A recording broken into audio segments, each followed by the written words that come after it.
हमारे यहाँ भारत भूमि में सतयुग,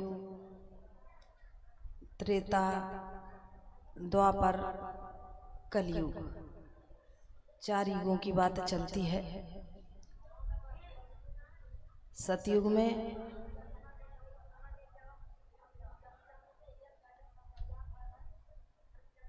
कहते थे कि नर नारी, स्त्री पुरुष दोनों बराबर हुआ करते थे, दोनों में अंतर नहीं माना जाता था, दोनों एक स्तर पर खड़े थे। त्रेता में नारी का त्यागमयी और आदर्श स्वरूप आप हमने जाना होगा कि रावण की पत्नी मंदोदरी और मेघनाद की पत्नी सुलोचना भी सती हुआ करती थी। सती का अर्थ जो सत्य में खड़ी होती थी।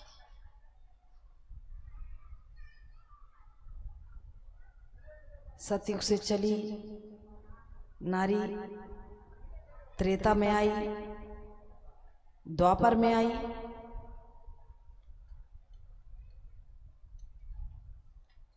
तो उसे बराबरी का दर्जा मिला, लेकिन स्तर दोनों का घटा था। और चौथे पायदान पर जब उसने प्रवेश किया, कलयुग में प्रवेश किया, तो दयनीय दुर्दशा हो गई नारी की। वो नारी है, मनुष्य भी है, इसकी स्वीकारोक्ति समाज को नहीं थी, नहीं है अभी भी। मनुष्य के रूप में स्वीकारा न जाना हमारे समाज के लिए बड़े घाटे का सौदा हुआ।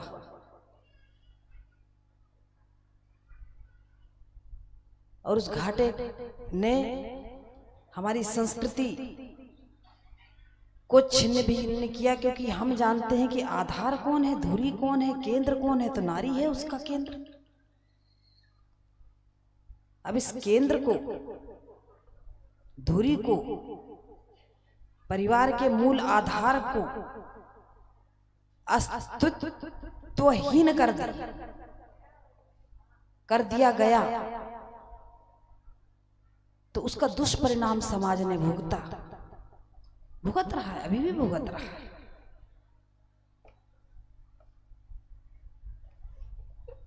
चार रूप उसके,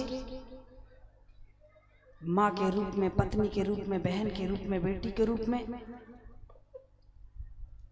जहां बेटी के रूप में वो समाज को वात्सल्य सिखाती है, बेटी के रूप में स्नेह भाव पैदा करती है, बहन के रूप में, पत्नी के रूप में प्रेम भावना का विस्तार करती है, और मां के रूप में ममता भरती है।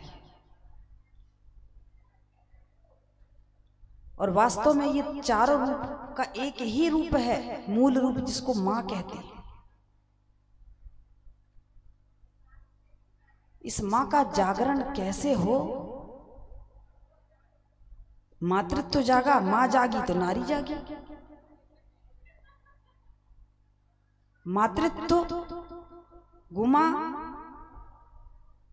मां गुमी। केवल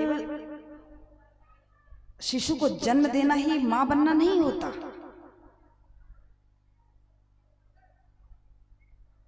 मां तो मां है, मां के अंदर वो त्याग, वो प्रेम, वो करुणा, सेवा, त्याग, इन गुणों में को यदि धारण करती है, ये गुण हैं, तो वो मां है।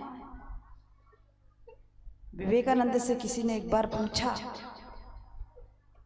कि आप अपनी मां का महिमा मंडन करते हो, बहुत महिमा का गान करते हैं। भाई ऐसी क्या विशेषता है माँ में? विवेकानंद ने कहा, बाद में बताऊंगा। उस व्यक्ति ने जिद पकड़ी, एक 2.5 किलो का पत्थर रखा था, उसको एक व्यक्ति से उठवाया और उससे कहा कि इसके पेट में बांध दो,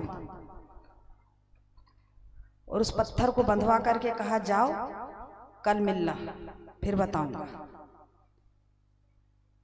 वो पत्थर पेट में बांध करके वो व्यक्ति घर पहुंचा और 2-2.5 घंटे में ही हाँफता हाँफता लौट आया। और उसने कहा, स्वामी जी सीधे सीधे उत्तर दे दीजिए कि भाई माँ का महिमा गान कैसे? बस यही माँ का महिमा गान है कि तुम इस 2.5 किलो के पत्थर को 2-2.5 घंटे नहीं बांध पाए और वो 9 महीने रखती है। जैसे ही ये पता चलता है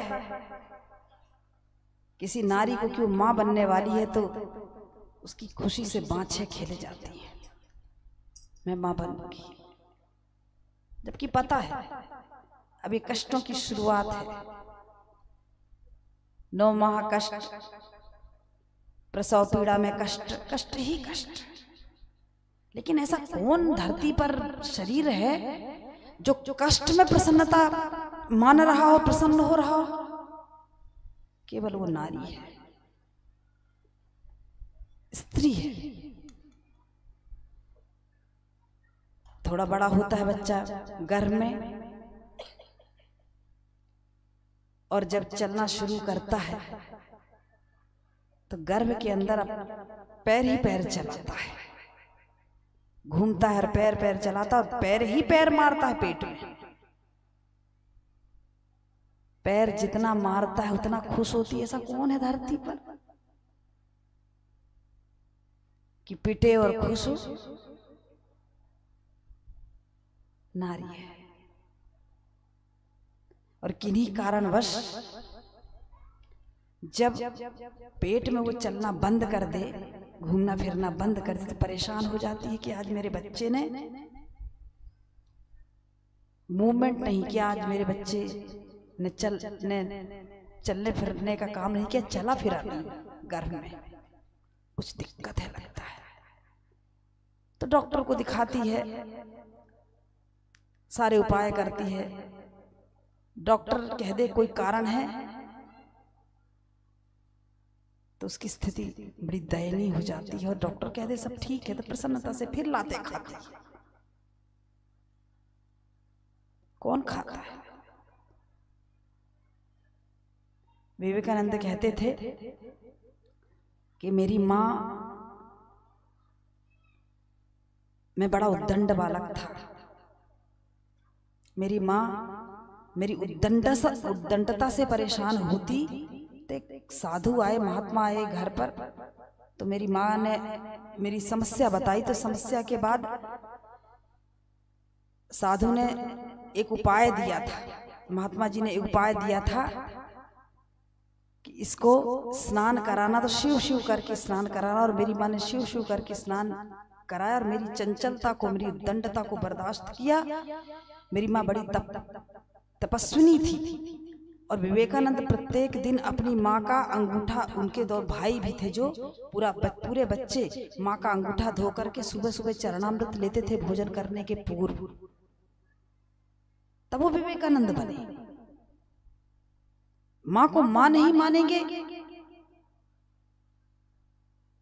तो बहुत बड़ा बनना संदिग्ध है। प्रसव पीड़ा होती है तो कहते कि सारी की सारी हड्डियां चरमरा जाती हैं, और दूसरा जन्म कहते होता है। लेकिन वाहरे मां,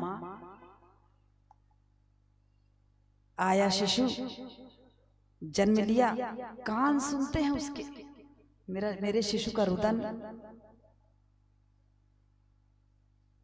रोया कि नहीं, रोता है तो सुकून से आंख बंद कर लेती, इतनी असहनीय पीड़ा की बात। और उस बच्चे को सीने में रख देते हैं तो स्नेह ममता की धार फूट पड़ती और अपने बच्चे को तुष्ट पुष्ट करती है। ये मां